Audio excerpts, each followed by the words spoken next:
Now that I have shown you a couple examples of correction of errors, let's now talk about errors and trial balance. We know for a fact that ideally, if our trial balance is balanced, that is, total debit is equivalent to its total credit, we have done the recording correctly. However, errors can come in many forms and some could not be detected by a mere balancing of the trial balance.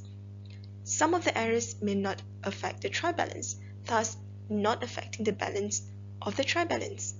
In cases like this, it is hard to detect and perhaps internal audit could do the job to discover these errors. For this type of errors, we have a few, namely errors of omission, errors of commission, errors of principal, compensating errors, errors of original entry, complete reversal of entries, and transposition errors. For error of omission, the transaction is completely omitted, no recording made for the transaction at all. Thus, it can never be detected by simply looking at the balance of trial balance because it was not recorded in the first place. So to undo the error, we simply need to record it accordingly.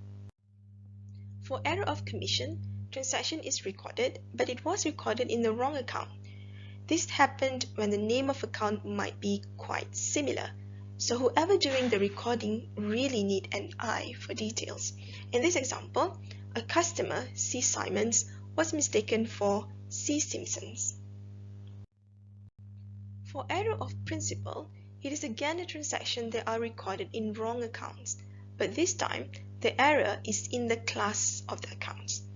In this example, we know for a fact that whenever there is an increase in asset, that account will be debited, which is similar to expense or cost account. It will also be debited when there is an increase.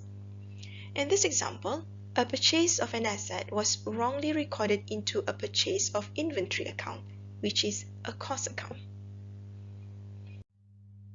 For compensating error, we have errors for two totally different transactions, but it manages to cancel each other so that the trial balance will still be balanced. In this example, we have sales account that are over recorded by 20 ringgit, and at the same time, wages account also over recorded by the same amount. One account is over credited by 20 ringgit and another account is over debited by the same amount. For error of original entry, the error is in the amount. In this example, a sale of 38 ringgit was recorded as 28 ringgit instead. For error of reversal entries, this is simply errors of sides of accounts. Where it should be debited, the account was credited, and where it should be credited, the account was debited. In this example, a repayment of debt to a creditor, M. Dixon, was wrongly entered as a receipt from him. And finally, for transposition error, it is an error of order.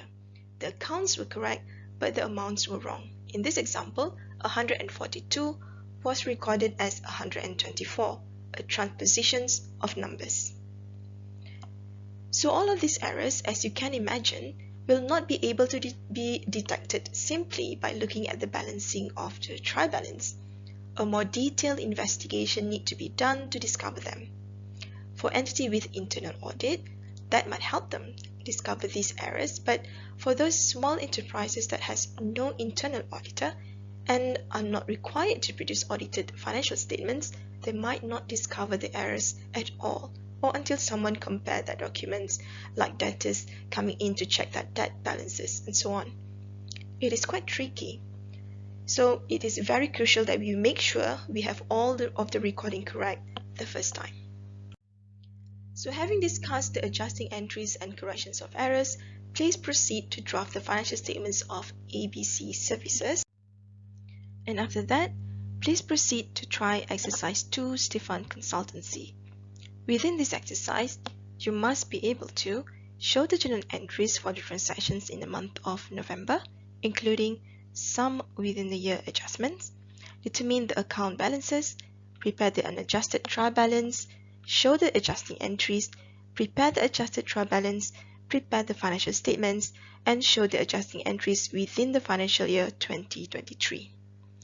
We will discuss the answer to this exercise in our next session. So until the next one, Wassalamualaikum warahmatullahi wabarakatuh, and have a nice day.